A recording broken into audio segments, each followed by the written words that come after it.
Selasa pagi, Kapolda Metro Jaya Irjen Pol Muhammad Fadil Imron bersama dengan Pangdam Jaya Majen TNI Dudung Abdurrahman kunjungi Kampung Tangguh Jaya Tambora, Jakarta Barat. Kampung Tangguh digagas untuk menekan penyebaran angka COVID-19. Tak hanya itu, Kampung Tangguh juga berperan dalam membantu ekonomi masyarakat di masa sulit. Dengan sejumlah fasilitas yang dapat dimanfaatkan bersama, mulai dari vitamin, tes usap gratis, dapur umum, hingga kebun tanaman obat dan keluarga. Nantinya, efektivitas Kampung Tangguh akan dievaluasi setiap 2 minggu sekali. Nanti kita akan evaluasi setiap 2 minggu sekali. Target kita bagaimana menzirokan kasus aktif di wilayah Kampung Tangguh di tiap RW.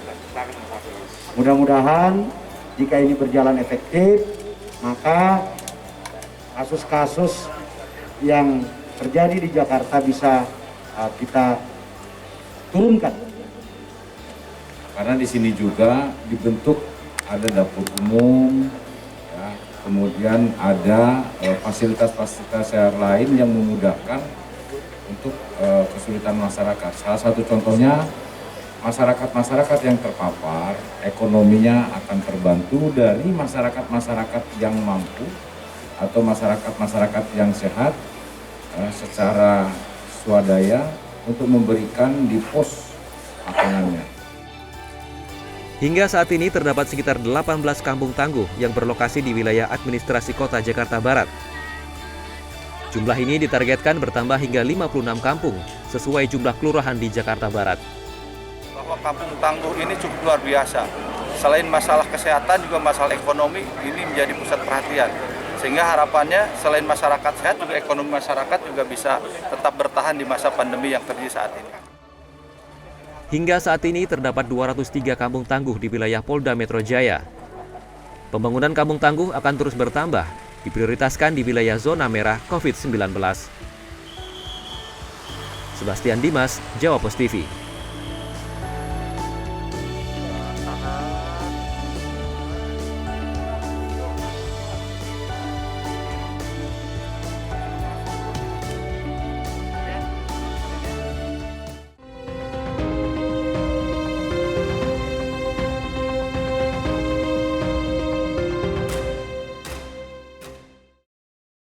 Kembali lagi di Bersatu Melawan Corona, dan kali ini kita masih membahas bagaimana upaya bersama dari semua pihak untuk sama-sama keluar dari pandemi COVID-19. Dan salah satu caranya adalah dengan menghadirkan Kampung Tangguh Jaya yang merupakan inisiasi dari TNI, Polri, dan juga pemerintah daerah. Salah satu Kampung Tangguh Jaya ini berada di Kecamatan Tambora, Jakarta Barat, dan saya sudah bersama dengan Kapolsek Tambora, Kompol Muhammad Faruk Rozi. Apa kabar, Pak? Baik, Mbak. Sehat, Pak? Alhamdulillah sehat, Mbak. Pak, jelaskan sedikit apa itu sebenarnya Kampung Tangguh Jaya? Kampung Tangguh Jaya itu merupakan program atau proyek yang digagas oleh Bapak Kapolda Metro Jaya, Irjen Pol Dr. Fadil Imron, di mana merupakan suatu proyek atau program kolaboratif antara pemerintah daerah, Pangdam Jaya, dan Polda Metro Jaya untuk mengatasi zona merah COVID yang ada di wilayah Polda Metro Jaya, di mana Kampung Tangguh Jaya atau yang biasa kita singkat KTJ itu dijalankan dengan kerjasama antar komunitas, yakni melibatkan masyarakat secara langsung untuk menangani masalah pandemi COVID-19 ini dan dibangun secara gotong royong oleh antar komunitas. Nah, Pak, ini apakah di setiap kelurahan sudah ada Kampung Tangguh Jaya untuk Tambora ataukah masih mengarah ke sana gitu? Untuk di wilayah Kecamatan Tambora dan juga di wilayah yang lainnya, itu sesuai dengan program dari Bapak Kapolda Metro Jaya, Pangdam Jaya, dan pemerintah daerah, itu di tiap-tiap kelurahan dibangun satu Kampung Tangguh Jaya, di mana lokasinya itu berdasarkan jumlah RW yang sisa kasus aktifnya paling banyak, berdasarkan informasi dari gugus tugas provinsi yang di breakdown ke gugus tugas kecamatan sampai ke kelurahan. Sudah ada semua berarti di setiap kelurahan? Sudah ada semua di masing-masing kelurahan. Namun demikian, apabila di satu kelurahan itu ada beberapa RW yang sisa kasus aktifnya banyak, itu tidak menutup kemungkinan akan dibangun beberapa kampung tangguh jaya di beberapa RW. Kegiatannya ini ngapain aja Pak, para petugas yang ada di Kampung Tangguh Jaya ini? Jadi dalam Kampung Tangguh Jaya ini minimal itu ada 3 aspek, Pak. Aspek kesehatan, aspek keamanan, dan juga aspek sosial ekonomi. Aspek keamanan ini masyarakat yang terlibat dalam Kampung Tangguh Jaya itu aplikasinya adalah mereka mendirikan checkpoint dan one gate system untuk mengecek masyarakat yang keluar masuk di wilayah RW tersebut dan juga untuk mengetahui kondisi kesehatan, di mana indikator pertamanya adalah setiap masyarakat yang keluar masuk dilakukan pengecekan suhu. Apabila ada masyarakat yang suhunya di atas 38 derajat Celcius, langsung dibawa ke posko medis yang ada di Kampung Tangguh Jaya, kemudian akan dilaksanakan rapid atau swab antigen. Apabila reaktif, maka akan pendalaman dengan swab PCR. Apabila hasilnya positif, nanti akan kita lihat gejalanya. Apabila gejalanya ringan, maka bisa disarankan untuk melaksanakan isolasi mandiri di rumah. Begitu juga yang sedang. Apabila gejalanya berat, maka akan kita evakuasi ke rumah sakit lapangan di Wisma Atlet. Namun apabila gejalanya sangat berat, langsung kita evakuasi untuk ke rumah sakit rujukan COVID yang ditunjuk oleh pemerintah. Indikatornya apa Pak, jika dikatakan bahwa kehadiran Kampung Tangguh Jaya ini berdampak bagi masyarakat di sana? Keberhasilan Kampung Tangguh Jaya ini ada 4 indikatornya, Mbak. Yang pertama adalah masyarakat mengetahui tentang bahaya penyebaran virus COVID-19. Itu yang pertama. Yang kedua, masyarakat memahami pentingnya melaksanakan pola hidup sehat berdasarkan program 3M. Yang ketiga adalah jumlah angka kesembuhan atau recovery rate itu meningkat di wilayah tersebut. Kemudian yang keempat, angka kriminalitas menurun. Jadi tidak hanya COVID tapi juga kriminalitas yang juga ikut disasar agar menurun jumlahnya. Iya, benar sekali. Karena sistemnya kan adalah kerjasama antar komunitas, di mana di situ dalam KTJ itu semua stakeholder dan juga unsur atau lapisan masyarakat berperan aktif. Pak, bagaimana sih kondisinya sebelum adanya Kampung Tangguh Jaya di Kecamatan Tambora dan setelah adanya Kampung Tangguh Jaya ini? Adakah perubahan yang dirasakan? Kami akan menceritakan success story, khususnya yang ada di Kelurahan Roa Malaka. Jadi 2 minggu yang lalu berdasarkan data dari gugus tugas Wali Kota Jakarta Barat dan kita laksanakan pengecekan by name, by address, by phone, sisa kasus aktif di wilayah Kelurahan Roa Malaka, khususnya RW 3, itu ada 11 kasus. Setelah kita dirikan dan berjalan, dikunjungi oleh Bapak Kapolda beberapa hari yang lalu, itu menurun menjadi 7 sisa kasus aktif. Dan selanjutnya per hari ini sisa kasus aktif yang ada di Kelurahan Roa Malaka tinggal 2 orang. Mudah-mudahan 2 orang ini dijadwalkan Senin melaksanakan swab PCR kembali. Mudah-mudahan hasilnya negatif juga sehingga nanti Kelurahan Roa Malaka bisa menjadi zero. Siap. Pak, kita tahu bersama bahwa Kecamatan Tambora ini kan sangat padat sekali, terpadat di Asia Tenggara. Ini adakah cara khusus yang dilakukan agar tidak semakin tinggi angka penularannya? Karena kepadatan tadi. Ada dua hal yang kami lakukan untuk menekan penyebaran COVID di wilayah Tambora. Yang pertama, seperti yang tadi kita bahas di awal, dengan cara pembentukan Kampung Tangguh Jaya. Yang kedua adalah kita aktif melaksanakan kegiatan operasi justisi di depan publik. Jadi kami sampaikan kepada Mbak bahwa jajaran 3 pilar Kecamatan Tambora yang terdiri dari Polsek Tambora dan Ramil 02 Tambora dan Kecamatan Tambora itu aktif melaksanakan kegiatan operasi justisi minimal 2 kali sehari. Dilanjutkan dengan himbauan dan edukasi yang dilaksanakan di malam hari dengan menggunakan pengeras suara.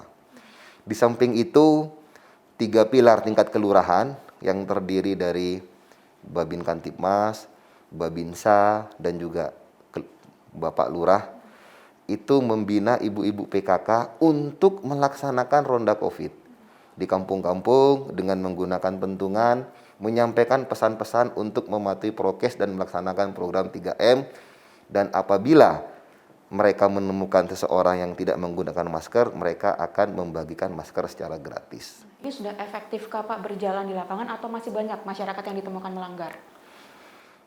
Wilayah Tambora kalau berdasarkan hasil operasi justisi masih banyak yang melanggar. Namun wilayah Tambora ini merupakan wilayah sentra perekonomian. Artinya banyak warga yang di luar Tambora yang melaksanakan aktivitas ekonomi di wilayah Tambora. Sehingga banyak warga yang di luar Tambora yang memasuki wilayah hukum Tambora untuk melaksanakan aktivitas ekonomi yang terjaring. Tetapi untuk warga Tambora sendiri relatif sudah mematuhi protokol kesehatan. Yang paling diwaspadai ini apakah klaster dari keluarga ataukah perorangan atau seperti apa Pak di Kecamatan Tambora ini? Yang paling kami waspadai oleh 3 pilar Kecamatan Tambora itu adalah klaster keluarga. Sebagaimana Mbak sampaikan tadi, wilayah Kecamatan Tambora jumlah masyarakatnya banyak, wilayahnya sangat sempit. Sehingga berdasarkan data dan informasi yang kami peroleh, Kecamatan Tambora itu terpadat se-Asia Tenggara. Konsekuensinya adalah apabila ada masyarakat yang terpapar virus corona yang gejalanya ringan atau bahkan tanpa gejala, sehingga yang bersangkutan disarankan untuk isolasi mandiri di rumah, potensi dia menyebarkan ke tetangga ataupun bahkan keluarganya itu sangat besar. Karena memang perumahannya sangat padat dan rapat. Jadi sehingga harus dikarantina. Sarannya adalah memang apabila ada warga yang terpapar virus corona, sarannya adalah karantina di luar wilayah Tambora. Paling tidak mungkin sekarang juga pemerintah sudah membuka beberapa hotel yang bisa menerima isolasi mandiri maupun ada beberapa tempat rujukan untuk isolasi. Sarannya adalah dievakuasi ke sana untuk membatasi ruang gerak penularan. Oke. Baik Pak, terakhir imbauan dari Bapak buat masyarakat yang ada di Kecamatan Tambora ini apa Pak untuk patuh protokol 3M? Himbauan kami kepada masyarakat, baik masyarakat Kecamatan Tambora maupun masyarakat luar yang melaksanakan aktivitas di wilayah Tambora untuk tetap mematuhi protokol kesehatan, yaitu tetap menggunakan masker, yang kedua tetap mematuhi aturan menjaga jarak, dan yang ketiga rajin mencuci tangan. Baik, terima kasih Kapolsek Tambora, Kompol Muhammad Faruk Rozi atas waktunya. Dan setelah ini tadi sudah sempat disinggung sedikit oleh Pak Faruk bahwa salah satu Kampung Tangguh Jaya ini berada di Kelurahan Roa Malaka, Tambora, Jakarta Barat. Dan setelah ini saya akan ke sana untuk berbincang bersama dengan Ketua RT 003 yang ada di sana dan melihat bagaimana Kampung Tangguh Jaya di Kelurahan Roa Malaka. Tetap di Bersatu Melawan Corona.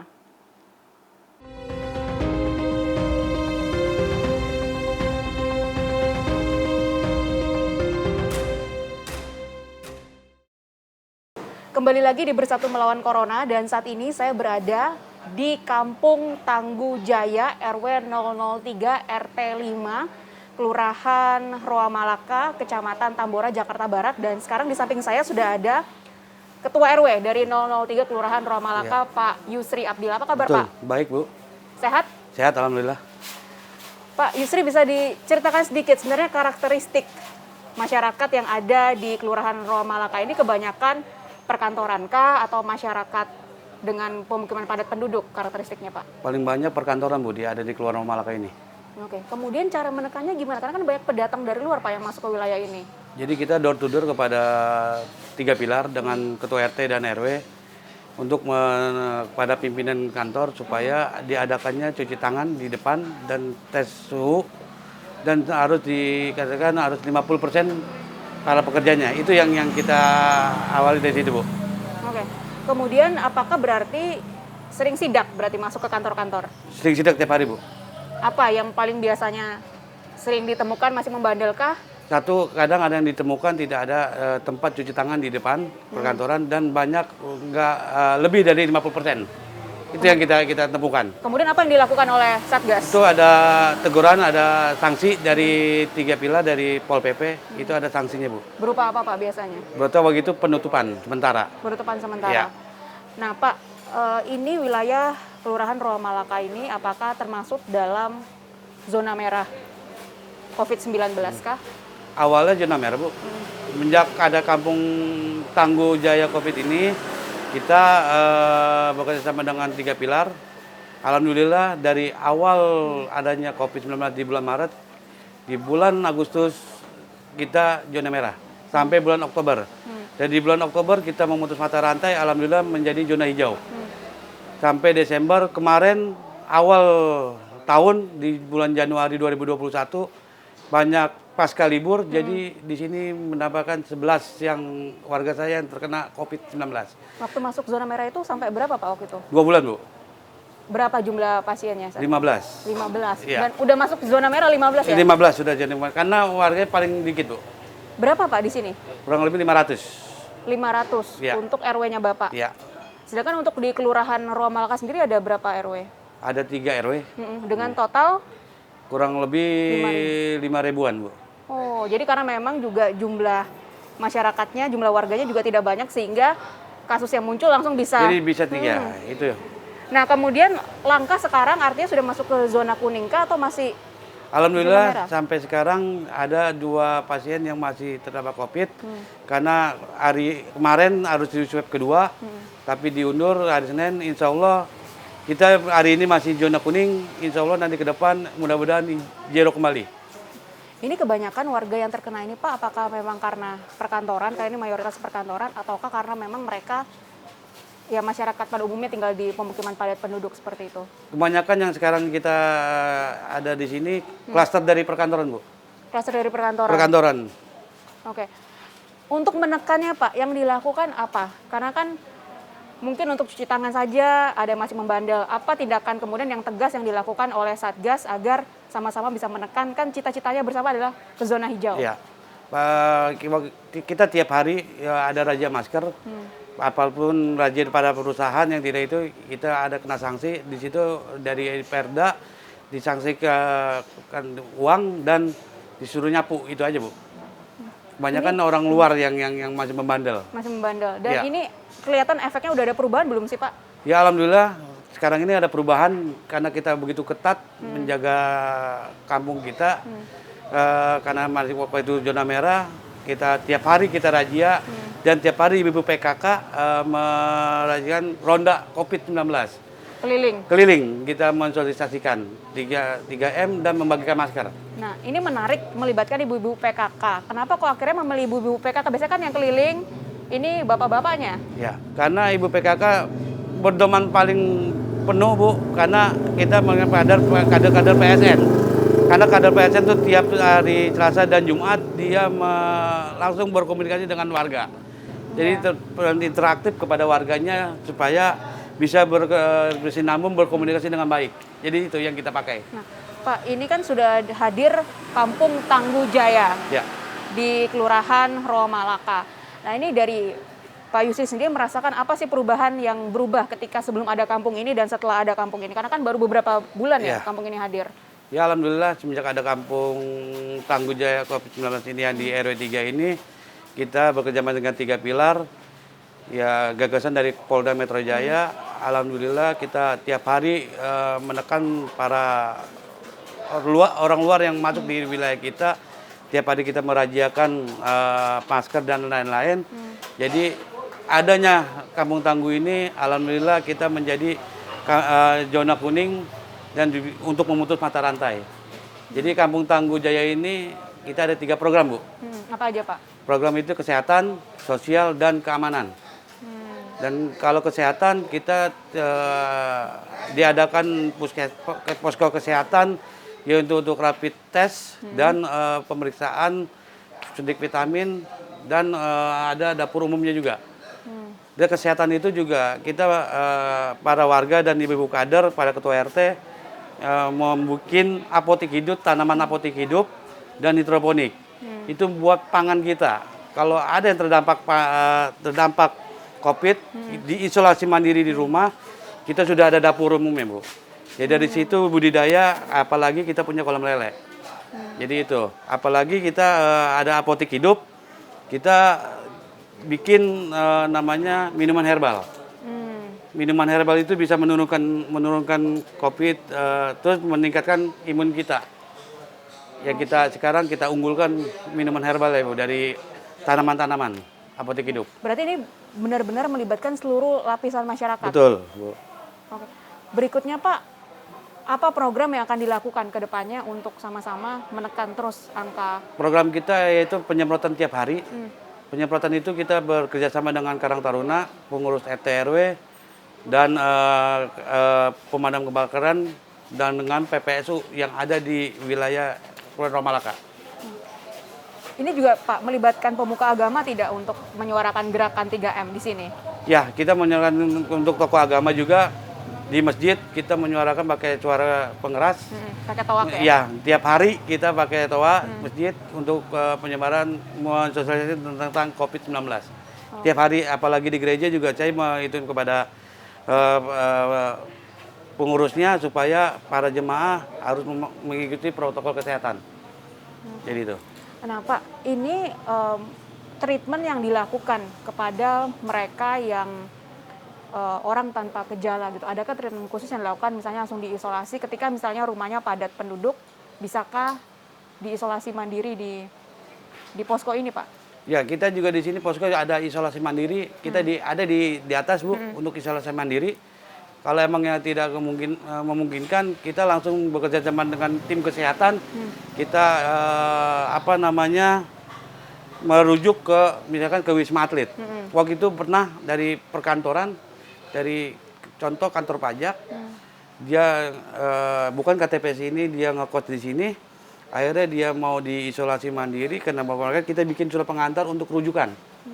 Untuk rujukan terserah, yang penting surat pengantar untuk rujukan. Entah di Wisma Atlet atau di mana. Itu ada di kesehatan. Pak, karena ini kan banyak perkantoran, banyak orang yang keluar masuk. Ini juga apakah di pintu-pintu keluar dan masuk ada petugas yang berjaga untuk memastikan bahwa mereka yang lalu lalang ini benar-benar dalam keadaan sehat dan tujuannya kemana? Itu dilakukan juga, Pak? Sudah ada, Bu, pintu-pintu jaga atau pintu, apalagi kalau malam kita ada penutupan jalan, satu titik pintu keluar masuk yang ada di Jalan Tiang Bendera Raya. Jadi kampung ini kita tutup jalan akses malam, Bu, supaya tidak ada lagi warga luar masuk. Jadi kalau ada keluarga keluar masuk, kita di pintu masuk keluar masuk itu yang kita tunggu di situ. Jadi ada cuci tangan dan segala macam supaya tidak menularkan COVID-19 yang ada di wilayah kita. Baik, terima kasih Pak Yusri Abdillah atas waktunya, dan demikian perbincangan saya bersama dengan Ketua RW 003 Kelurahan Romalaka, Kecamatan Tambora, Jakarta Barat. Dan tugas kita bersama-sama untuk memutus mata rantai penularan dari COVID-19 dengan melaksanakan program 3M, menggunakan masker, mencuci tangan, dan menjaga jarak. Ingat, jangan berkerumun. Dan saya Yuli Horisman bersama dengan seluruh tim yang bertugas pamit undur diri dan sampai jumpa.